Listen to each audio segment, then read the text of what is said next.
important topic, that is a Kirchhoff's law. Students आपको पता होगा कि ओम्स ने हम लोग को कंडक्टर के अक्रॉस अगर करंट फ्लो कर रहा है तो उस करंट को फाइंड आउट करने का फॉर्मूला दिया है, that is I is equal to V by R. But Ohm's law के कुछ रिस्ट्रिक्शंस है कि ओम्स लॉ अगर हम यूज कर रहे हैं तो ओम्स लॉ कॉम्प्लिकेटेड सर्किट में करंट को फाइंड आउट करने के लिए बड़ा ही कॉम्प्लिकेटेड मेथड हो जाता है. हम वहां पर इजीली करंट को फाइंड आउट नहीं कर पाते हैं. इस चीज को देखते हुए किर्चॉफ्स ने हमें दो लॉस दिए और इन लॉस के थ्रू हम इजीली किसी भी सर्किट्स में डिफरेंट टाइप की डिफरेंस करंट को फाइंड आउट कर सकते हैं. मोर देन वन करंट्स अगर सर्किट में फ्लो कर रहा है तो हम इजीली फाइंड आउट कर सकते हैं by the help of Kirchhoff's law. तो किर्चॉफ्स लॉ कहता क्या है? Kirchhoff's extended Ohm's to complicated circuit and gave two laws which enabled us to determine the current in any part of the circuit. यानी Kirchhoff ने क्या किया? Kirchhoff ने ohms का एक्सटेंडेड वर्जन हमको दिया जिससे कि हम करंट को फाइंड आउट कर सके अपने सर्किट्स में, और इस एक्सटेंडेड वर्जन में उसने अपने दो लॉस को हमें प्रोवाइड किया. By the help of these two laws we easily find the current in a given circuit. तो किर्चॉफ लॉ को समझने से पहले, उसके क्या लॉज हैं इसको जानने से पहले कुछ इंपॉर्टेंट यूजफुल टर्म्स को हम लोग डिस्कस करते हैं. And that important useful terms are, the first is electric network. What is electric network? The term electric network is used for a complicated system of electrical conductors. मतलब अगर एक से ज्यादा ढेर सारे इलेक्ट्रिकल कंडक्टर्स लगे हुए हैं along with the supply, along with the EMF or source of EMF or battery, तो वो पूरा जो complicated network है, that complicated network of a conductor is called as a electric network, right? Second is a junction. Any point in a electric circuit where two or more conductors are joined are known as a junction. वो point जहां पर दो या दो से ज्यादा conductors आपस में मिल रहे हैं वो पॉइंट हमारा कहलाएगा जंक्शन. तो जंक्शन को अगर देखिए बच्चों, तो अगर मान लीजिए मैं कह रहा हूँ एक रेजिस्टेंस ये है, एक रेजिस्टेंस ये है, एक रेजिस्टेंस ये है, तो this point is called as a junction, क्योंकि यहाँ पर देखिए तीन रेजिस्टेंस आपस में मिल रहे हैं. तो वो पॉइंट जहां पर दो या दो से ज्यादा कंडक्टर्स ज्वाइंट होते हैं, this is called as a junction. Third is a loop और mesh. Any close conducting path in a electric network is called as a loop और मैश. इसका मतलब अगर हमारा सर्किट बना हुआ है तो उस सर्किट में जो भी क्लोज पाथ होगा and that close path belongs to conductor as well as supply, that closed path is called as a loop or mesh. ये सारी चीजें मैं आपको भी सर्किट के थ्रू सिखाऊंगा. ठीक है. Branch. A branch is any part of a network that lie between two junctions. दो जंक्शंस के बीच में लाई करने वाला जो पार्ट है, that part is called as a branch. जैसे कि यहाँ देखिए, तो एक मैं यहाँ पर और ऐसे बना दे रहा हूँ, तो एक जंक्शन ये हो गया, एक जंक्शन ये हो गया, राइट. तो this is called as a branch. दो जंक्शंस जहां पर जंक्शन से दो जंक्शंस के बीच का जो पार्ट है that is called as a branch. तो स्टूडेंट्स यहाँ पर चार इंपॉर्टेंट पॉइंट हमने सीखा. What is a electric network, what is a junction, what is a loop और mesh and what is a branch, right. तो अगर इन चारों चीजों को हम लोग अपने एक सर्किट से देखें, तो भाई मैं यहाँ पर एक सर्किट बना रहा हूँ. I am taking a circuit here, a simple circuit like this,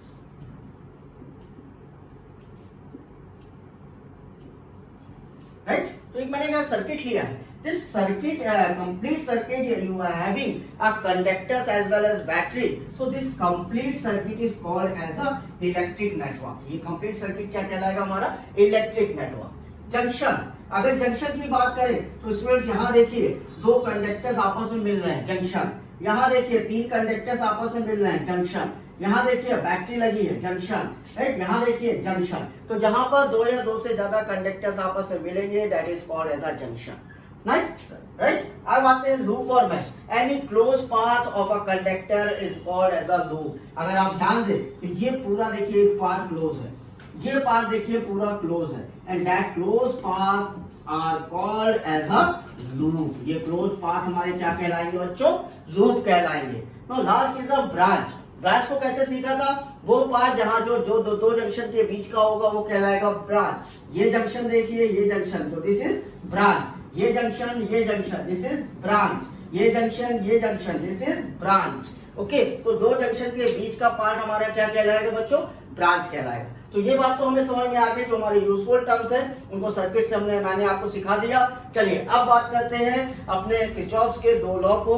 what is the Kirchhoff first law and what about the Kirchhoff second law.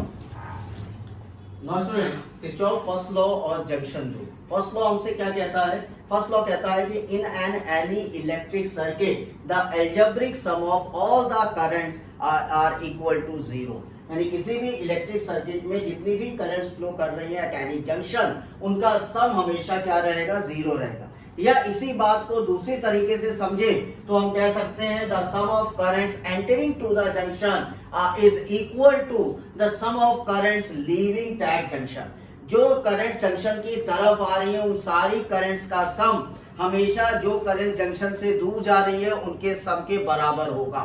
तो हमारा जंक्शन रूल कहता है कि अगर एक से ज्यादा करंट किसी जंक्शन पर फ्लो कर रही है, the algebraic sum of that current is always equal to zero. या जितनी भी करंट उस जंक्शन पे एंटर कर रही है उनका ओवरऑल सम जितनी भी करंट जंक्शन से लीव कर रही है उनके सम के हमेशा बराबर होगा। लेकिन यहाँ पर एक वर्ड बच्चों आ रहा है, that word is algebraic. Algebraic sum का मतलब है you have to consider the sign of that current. जो भी करंट फ्लो कर रही है उसके साइन को कंसीडरेशन में आपको लेना है। अब बात आई, अगर मुझे साइन कंसीडरेशन में लेना है तो साइन कंसीडरेशन का क्या रूल है? साइन कंसीडरेशन को लेने के दो तरीके हैं बच्चों। पहला तरीका है the current flowing towards the junction is consider as positive. जो करंट जंक्शन की तरफ आ रही होगी उस करंट को आप पॉजिटिव मानोगे, और जो करंट जंक्शन से दूर जा रही है means away from the junction जा रही है उस करंट को आप हमेशा निगेटिव मानोगे। तो साइन एल्जेब्रिक सम लेने के लिए आपको साइन का कंसीडरेशन पता होना चाहिए। हम कंसीडरेशन कैसे लेंगे? जो करंट जंक्शन की तरफ जाएगा उसे हम प्लस साइन देंगे, और जो करंट जंक्शन से दूर भागेगा उसे हम माइनस साइन से शो करेंगे। और हमारा जंक्शन रूल हमसे कह रहा है the sum of total current is equal to zero at any junction. किसी भी जंक्शन पर जितनी भी करंट फ्लो कर रही है उनका एल्जेब्रिक सम हमेशा आपको क्या लेना है भाई? जीरो लेना है। लेकिन जीरो लेने के लिए साइन के कंसीडरेशन को लेकर चलेंगे। चलिए एक एग्जांपल से इस बात को समझते हैं। अगर मान लीजिए मैं कहता हूं कि ये मेरा एक जंक्शन है, जिस जंक्शन पर चार करंट्स फ्लो कर रही हैं। मैंने यहाँ इस जंक्शन पे चार रेजिस्टेंस दिखाए हैं, यानी चार ब्रांचेस दिखाई हैं, राइट। इस रेजिस्टेंस को मैं कह देता हूँ R1, इसको कह देता हूँ R2, इसको R3 और इसका नामकरण कर देता हूँ R4। Now R1 current I1, R2 current I2, R3 current I3, R4 current I4। तो एक जंक्शन पर चार आपको कंडक्टर्स दिखाई दे रहे हैं, उन चार कंडक्टर्स पे आपको करंट शो हो रही है I1, I2, I3 और I4। अगर इस जंक्शन पर हम जंक्शन रूल को बच्चों अप्लाई करेंगे तो जंक्शन रूल कहता है कि at that junction the algebraic sum of all the currents must be equal to zero.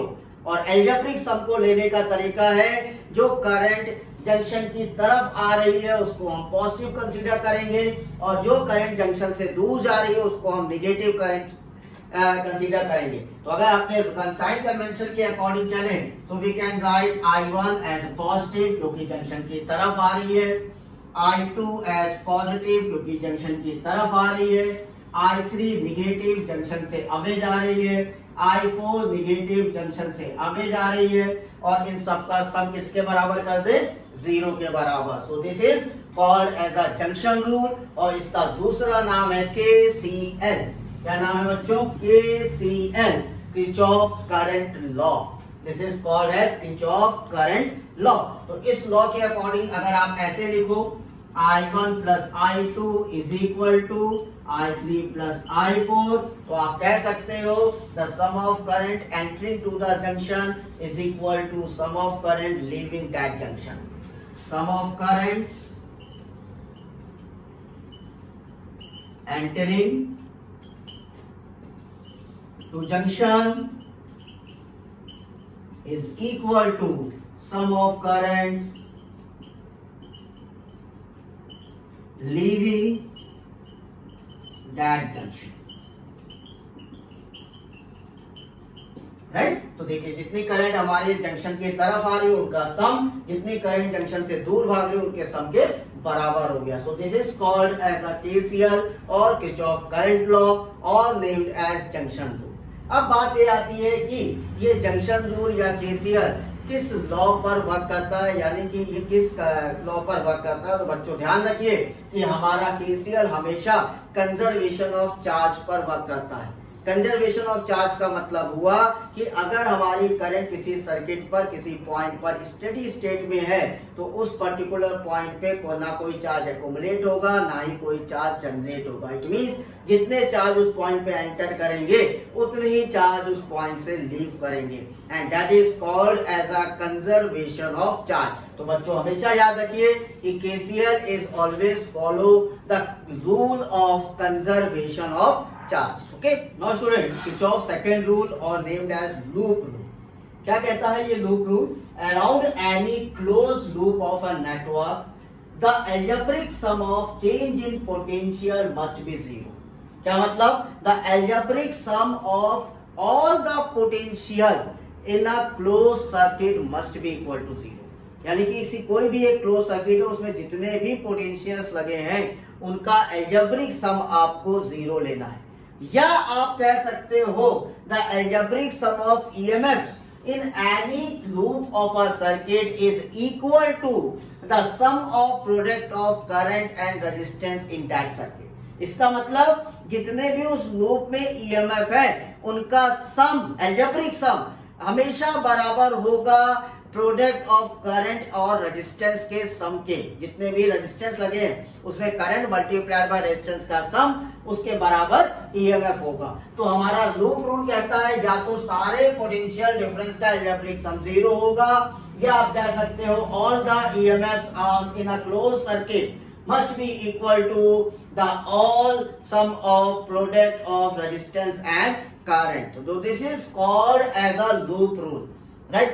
तो लूप रूल को समझने के लिए कि अलजेब्रिक सम की अगर ये बात कर रहा है तो हमारे पास बच्चों फिर यही बात आ गई कि हमें साइन कन्वेंशन को कंसीडरेशन में लेना होगा अपने इस रूल को अप्लाई करने के लिए।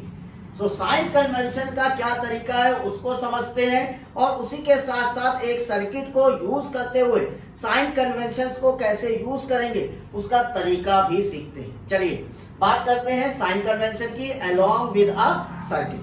चलिए स्टूडेंट साइन कन्वेंशन को सीखते हैं और साथ साथ देखिए मैंने यहाँ पर एक सर्किट बना रखा है। अपने साइन कन्वेंशन के अकॉर्डिंग हम यहाँ पे सर्किट पे अप्लाई करने का तरीका भी आपको बताते जा रहे हैं। चलिए साइन कन्वेंशन थोड़ा सा ध्यान दीजिएगा, बड़ा कॉम्प्लिकेटेड है लेकिन मजेदार है। We can take any direction either clockwise or anti-clockwise as the direction of traversal, right? क्या मतलब हुआ? पहली बार बच्चों जब आपको क्वेश्चन मिले तो ये देखिए कि कितनी अननोन करंट है जो आपको फाइंड आउट करनी है, अपने सर्किट में चेक कर लीजिए। अगर इस सर्किट को चेक करें तो हमारे पास दो अननोन करंट है I1 और I2। हमें दो करंट्स की वैल्यू बच्चों फाइंड आउट करनी है अपने इस सर्किट से। तो हमेशा याद रखिए जितनी करंट्स आपको फाइंड आउट करनी है एटलीस्ट उतने लूप आपको तैयार करने हैं, यानी कि उतनी इक्वेशंस आपको करंट और वोल्टेज की तैयार करनी है। तो यहाँ पर दो अननोन करंट्स है तो मैं एटलीस्ट दो इक्वेशन, एटलीस्ट क्या दो ही इक्वेशन तैयार करूंगा, दो से ज्यादा क्यों करूंगा, मैं अपना टाइम वेस्ट नहीं करूंगा। तो दो इक्वेशंस मैं यहाँ पर तैयार करूंगा और उन दो इक्वेशंस की हेल्प से मैं I1 और I2 को फाइंड आउट करूंगा। तो इस इक्वेशन ये बात तो क्लियर हो गई कि अगर मेरे दो अननोन करंट है तो मुझे दो लूप बनाने हैं। तो दो लूप में कैसे बना सकता हूं? एक लूप में ले सकता हूं ABCFE। कौन सा ले सकता हूं? AB, यानी लूप 1 में क्या ले सकता हूं? लूप 1 ले सकता हूं ABCFA। इसी तरह मैं लूप 2 ले सकता हूं CDEFC। तो दो लूप देखिए मैंने कंसीडर कर लिए क्योंकि मेरी दो अननोन करंट है और दोनों ही करंट इस लूप में कंसीडरेशन हो रहा है। चलिए अब पहले रूल के अकॉर्डिंग हम जो है इस लूप में करंट को फ्लो कराएंगे और उस करंट के डायरेक्शन को क्लॉकवाइज एंटी क्लॉकवाइज कुछ भी ले सकते हैं। हम अपनी अज्यूम्ड करंट को फ्लो कराएंगे। इस करंट से हमें मतलब नहीं है, ये तो सर्किट में फ्लो कर रही है। हम अपनी एक अज्यूम्ड करंट फ्लो कराएंगे लूप्स में और उसको हम डायरेक्शन वाइज एंटी क्लॉकवाइज या क्लॉकवाइज कुछ भी ले सकते हैं। लेकिन अच्छा तरीका यह है कि हमेशा करंट को लीजिए बैटरी के माइनस से प्लस की ओर। यानी कि अगर इस लूप में आपको अपनी अज्यूम्ड करंट फ्लो करानी है बच्चों, तो ऐसे फ्लो करानी। देखिए ये करंट ऐसे जा रही है आपकी अज्यूम, यानी बैटरी के माइनस से प्लस जा रही है। सिमिलरली इस वाले लूप में आपको अपनी अज्यूम्ड करंट फ्लो करानी है, ऐसे करा दी। ये भी करंट देखिए आपके लूप में बैटरी से माइनस से प्लस से गुजरे। ऐसा ही क्यों लिया? हम क्लॉकवाइज भी ले सकते हैं, एंटी क्लॉकवाइज भी ले सकते थे। क्लॉकवाइज क्यों लिया? आपकी मर्जी है, ले लीजिए। लेकिन ऐसा लिया इसलिए है क्योंकि सेकंड पॉइंट हमसे कह रहा है the EMF of cell is taken as positive if the direction of traversal is from its negative to positive terminal। अगर आपके लूप का डायरेक्शन बैटरी के EMF के माइनस से प्लस से गुजरेगा, माइनस से प्लस की तरफ गुजरेगा, तो आप EMF को हमेशा पॉजिटिव लेंगे। इसीलिए मैंने जो है यहाँ पर डायरेक्शन माइनस से प्लस लिया, इससे मैं E1 और E2 की वैल्यू को प्लस में ले सकूं। लेकिन अगर आपका लूप जो है प्लस से माइनस जाएगा बच्चों, तो हमेशा आपका EMF जो है वो हमेशा नेगेटिव कंसीडर होगा। तो तीसरा पॉइंट हमसे कह रहा है the EMF of cell is taken as negative if the direction of traversal is from positive to negative terminal. तो अगर आपके बैटरी से करंट का आपका अज्यूम्ड करंट प्लस से माइनस की तरफ गुजरा, तो हमेशा E की वैल्यू को नेगेटिव मानिएगा। ठीक है बच्चों, चलिए ये तो बात हुई कि हम यहाँ पर बैटरी के साइन को कैसे लेंगे, प्लस और कब लेंगे माइनस। अब बात आती है जो रेजिस्टेंस लगे हैं, इस पे जब करंट गुजरेगी तो प्रोडक्ट आएगा I और R का। ये IR के प्रोडक्ट को कब प्लस लेंगे और कब माइनस, तो इसको समझने के लिए अगर product of IR is taken as positive if the resistor is transversed in the same direction of assumed current, मतलब जिस डायरेक्शन में आपका assumed current जा रहा है उसी डायरेक्शन में अगर एक्चुअल करंट भी चल रही है तो प्रोडक्ट IR पॉजिटिव। लेकिन अगर आपकी assumed करंट आपकी एक्चुअल करंट के अपोजिट आ गई तो product IR is taken as negative. क्या मतलब हुआ इसका, यहां समझिए। अगर मैं कह रहा हूं ये रेजिस्टेंस है IR, इस पे करंट ऐसे फ्लो कर रही थी एक्चुअल, आपका भी डायरेक्शन इधर ही है, तो यहाँ पर प्रोडक्ट IR जो है वो पॉजिटिव, राइट। लेकिन अगर आपका रेजिस्टेंस है, एक्चुअल करंट ऐसे फ्लो कर रही है और आपकी अज्यूम इधर जा रही है, तो दोनों नेगेटिव। इस समय IR का प्रोडक्ट कैसा लेंगे बच्चों, हम लोग नेगेटिव लेंगे। क्लियर हो गए सारे पॉइंट। अब यहाँ पर लूप अप्लाई करता हूं, ठीक है, चलिए अप्लाई करते हैं पॉइंट के अकॉर्डिंग। सबसे पहले मैं ले लेता हूं लूप ABCFE, पहला वाला लूप। अब इस पे अपने KVL का अपने लूप रूल को अप्लाई करता हूं, राइट। लूप रूल के अकॉर्डिंग अगर मैं यहाँ पर इस बैटरी से चलूंगा, किसी भी एक पॉइंट से चलिए, मैं A से चल रहा हूं, ऐसे चला, तो इसका मतलब मेरी करंट की डायरेक्शन इस एक्चुअल करंट की डायरेक्शन के सेम है। अब पहले तो एक साइड सारी बैटरी को लिख लीजिए। अब E1 बैटरी को ध्यान दीजिए, तो हम जा रहे हैं माइनस से प्लस, इसका मतलब E1 प्लस में होगा। इसी में E2 बैटरी भी इस लूप में आ रही है, लेकिन E2 में हम कैसा जा रहे हैं, प्लस से माइनस, इसका मतलब E2 माइनस होगा। ठीक है भाई, सारी बैटरी को एक साइड रख के इक्वल का साइन लगा दीजिए। अब रेजिस्टेंस और करंट का प्रोडक्ट लीजिए। R1 के लिए देखिए, आप जा रहे हो बच्चों ऐसे और एक्चुअल करंट भी सेम डायरेक्शन में, इसका मतलब I1 R1 प्लस में होगा। आगे बढ़िए, आप जा रहे हो R2 पर ऐसे और एक्चुअल आ रही है इधर, दोनों अपोजिट हुए, माइनस I2 R2। ये हो गया पहले लूप का काम। ठीक है, अब चलता हूं मैं लूप 2 पर। लूप 2 हमारा क्या है, CDEFC। अब इस लूप पर देखते हैं। सबसे पहले अपनी अज्यूम्ड करंट को बैटरी से मैच कराइए। बैटरी पे जा रहे हैं माइनस से प्लस, तो बैटरी E2 पॉजिटिव। और कोई बैटरी तो भैया यहाँ लगी नहीं है, तो एक ही बैटरी है E2। इसको इक्वल करते हैं रेजिस्टेंस के करंट के प्रोडक्ट से। चलिए, आप ऐसे बढ़ रहे हो R2 पर और करंट एक्चुअल भी सेम डायरेक्शन में, इसका मतलब I2 R2 प्लस में हो गया। आगे बढ़िए, आप भी ऐसे जा रहे हो और R3 पे करंट भी सेम डायरेक्शन में जा रही है, सो प्लस टाइम्स R3 पे करंट कितनी जा रही है, R3 पे करंट जा रही है भैया I1 प्लस I2। ठीक है, तो ये देखिए हमारी इक्वेशन 2 बन गई बादल लूप। तो हमें दो इक्वेशन ही चाहिए थी क्योंकि हमारे पास दो अननोन थे। दोनों इक्वेशन हमने लूप रूल से इजिली साइन कन्वेंशन को फॉलो करते हुए बना लिया। अब हम इसको डेटा रख करके, जो भी क्वेश्चन में डेटा दिया होगा उसको रख के सॉल्व करेंगे और I1 और I2 को फाइंड आउट कर लेंगे। क्लियर है बात सबको? अब एक बात और ध्यान दीजिए, किरचॉफ रूल जो आपका किरचॉफ सेकंड लॉ है या लूप रूल है, that is also named as KVL. इसका दूसरा नाम है किरचॉफ वोल्टेज लॉ। ठीक है, तो किरचॉफ वोल्टेज लॉ कहलाता है क्योंकि ये फॉलो करता है E is equal to I R का कंसेप्ट। किरचॉफ वोल्टेज लॉ या आप कहते हैं summation of all the voltages in a close circuit is equal to 0। So this is called as a Kirchhoff voltage law और KVL.